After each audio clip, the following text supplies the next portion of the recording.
Hey guys, welcome to the AdFix. In this video, I am going to discuss about the symbols, rest parameter and many things which are related to ES6. First of all, going with the symbols. What are the symbols? Well, symbols are just like a data type or a primitive data type which is completely different from int and string and a boolean. What is the use of a symbol? Well, whenever you use a symbol and you just insert any string, just like here, it is going to give you a unique ID. Yes, it is going to give you a unique ID just like OTP. Every time whenever you get OTP is of a different number. It is different every time, just like this symbol is different every time. Whenever I use symbol, it is going to create a unique hidden identifier which we call normally as a number is generated, which you can use in many of the conditions. For example, here I am using symbol of something equal to symbol, means it is checking whether both are equal or not. We use this equal to sign to check whether both are equal or not. It is going to give us a false. Why? In fact, having both the keywords are same, we are getting false, because the value which is created by this symbol and the value which is created by this symbol are totally different, because the symbols are going to create a new and unique identifier for a given variable. Therefore it is going to give us false, and this is the use of a symbol. We can able to create a unique identifier for them. And when I am talking about a data type, symbol data type is symbol itself. Yes, it doesn't belong to any of the data types like int, float and boolean. It belongs to the data type of a symbols, and this is all about the symbols, and rest we will discuss in the VS Code. Well, now I am going to discuss about the symbols in the VS Code. Well, whenever we are creating a symbol, it is creating an unique ID, and the symbols are neither int nor a float or a string. They belongs to a data type of symbol. For example, here I am going to write the console.log for the purpose of output, in which I am going to use the symbol. Under the symbol, I am going to wait a minute. I must have to add the type of, and I have to mention the type of, and I just save it. Here I am using console.log for the purpose of output, and I am mentioning the type of to mention the data type, and I am here using the symbol, means I want to know the data type of a symbol. Therefore I just say F5 for the purpose of output, and boom, here you have the symbol. Means this symbol, it belongs to the data type of the symbol.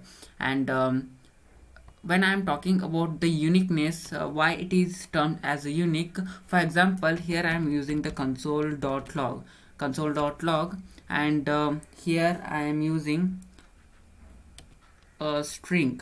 For example, here I am using the string time.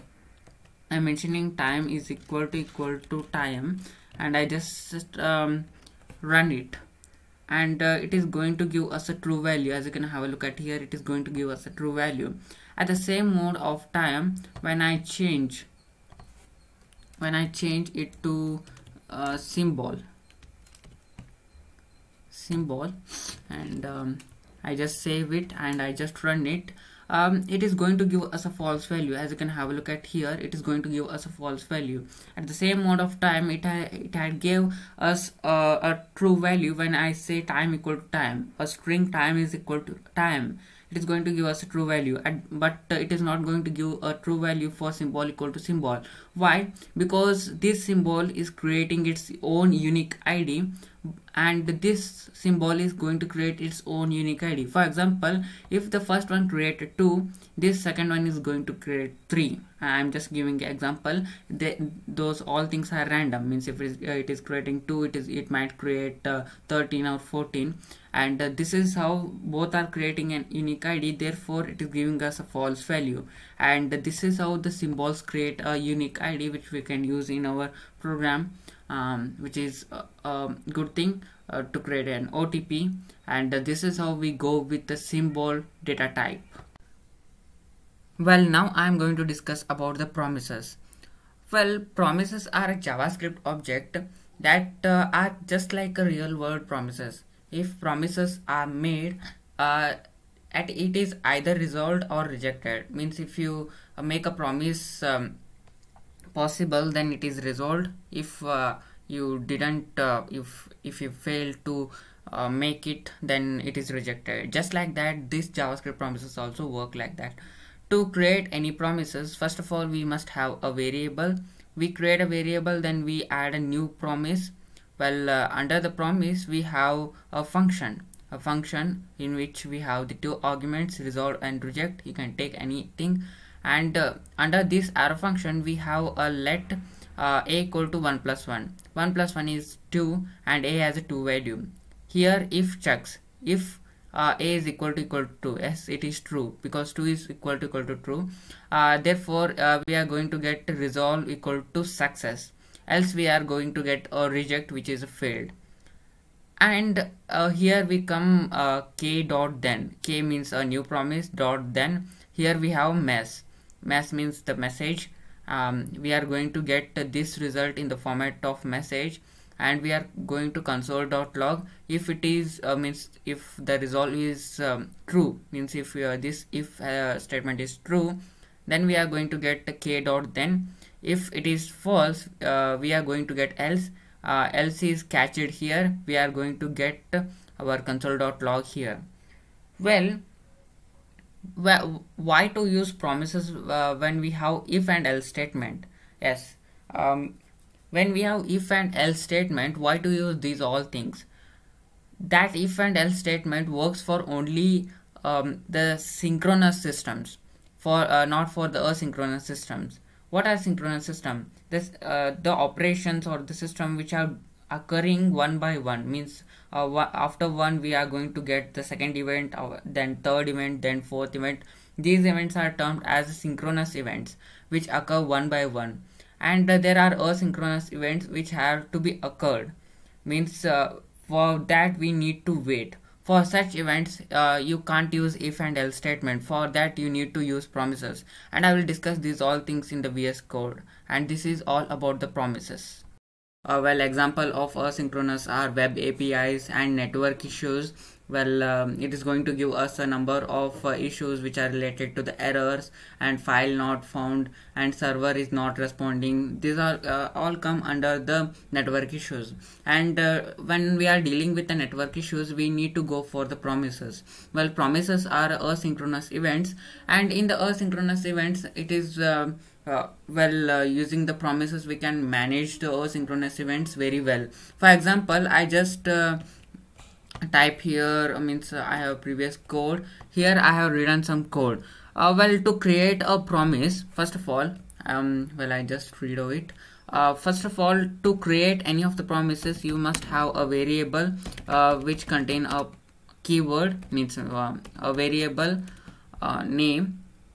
We have variable, and here we have the variable name, and you need to create a new promise. I'm going to create a new promise, and under the new promise we have a function. Here we have a function, as you can have a look at here. We have a function here, and under that function we have some of the parameters. First of all, I will take a resolve as a first parameter and reject as a second parameter, and these are inbuilt functions, resolve and reject. And next, here I am going to write a simple code so that you can understand. I am going to add variable a equal to 2, and I am checking here whether a is equal to 2 or not. And if it is true, I am going to resolve it. Means we are going to give a answer which is a positive one, and which is a fulfilled answer, and I am going to add success here, and we are going to add success here. Else I am going to add reject. Under the reject we are going to deal with failed. And after this I am going to call that variable which is within which contains the new promise, which is a promise. And here we have the promise. Here we have the promise, and we have to use the keyword then. under the then we have to have a function. Well, I'm taking a function with some of the parameter as msg. I'm calling it as a message, and here I'm taking arrow function because it is very small in the syntax format as I have explained previously. Then I am using the catch here, which is going to catch the rejected messages, and I am going to use arrow function here also with msg as a parameter. And next I am going to use something, and next I am going to whenever I am using msg, it is going to take those values which are under this resolve and reject. When I am calling then, it is going to take out those all messages which are under the resolve, which are all under the resolve.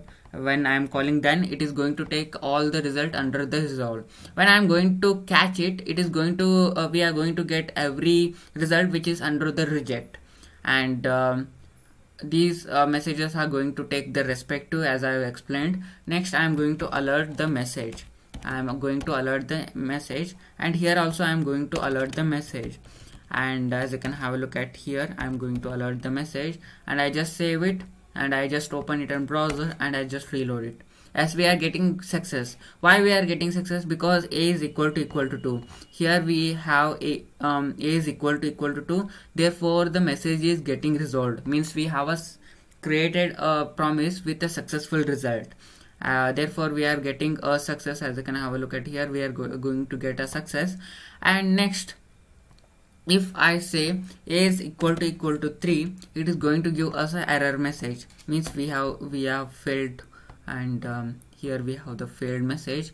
And this is how we are going to create a promises, and how it is applicable in further concepts. And it is not applicable in most of the front-end cases, but mostly applicable in back-end, in which we are going to check the errors and the network server. And in that cases it is going to check whether we have a successful loading or not. If it is successful loading, then it is going to resolve the web page which we have, the front end web page which we have. It is going to show us. If it is failed, means the loading is failed and it is not loading properly, server are not responding, and then it is going to give us the reject message in which we have 404 error, and it is going to load that page which is with a 404 error, and it is going to show us that page. And this is how we go with resolve and reject, and it is very helpful in network issues and web API, which we are going to discuss in the further classes. Well, thank you.